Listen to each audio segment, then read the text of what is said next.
Hi everyone, my name is Harshal. Today date is 25th of August 2022. So today we are going to discuss about the difference between your array list and linked list. When you talk about this, both are the implementation of your list.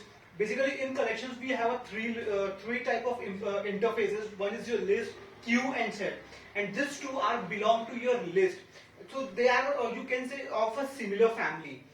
When you talk about the declaration or syntax is the same. Your array list or linked list, in angular bracket your data wrapper class data type, your object name equals to new, again your array list or linked list, then your angular data type, and then your constructor. And when you talk about the methods and everything is same, but what the difference is between some functions and your internal implementation. So in this video we are going to talk about this difference. On that difference basis we will make the assumption when we want to use this array list and when we want to use the linked list. So first we will talk about the array list. Array list is used internally dynamic array to store the data, whereas your particular linked list is used double linked list to store that particular elements. When you talk about the dynamic array, it create one array, once it is full, then it grow it again. So in this way, your size is get 1.5 or 2 times of your first array. Suppose I have taken an array of 10th length and I have filled 10th element. When I am going to add 11th element, it's going to double its size. It may be 15 or it may be 20 depending upon the internal implementation. But when you talk about the linked list, it use the double linked list. Means it create an object when you whenever you want to add the data, you will create the new object. This new object will have a two thing. First is your data, and second one is your reference.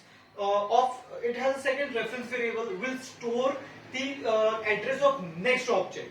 So whenever I created first object, it will be pointed by a root.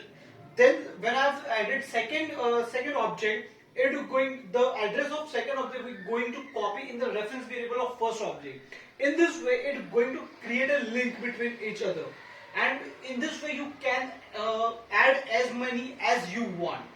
So the advantage of your array list is when you want to write or read some data. So you have a directly access to that particular element. So you can add or delete that particular element. But when you talk about the linked list, the advantages is used when you want to use the manipulation.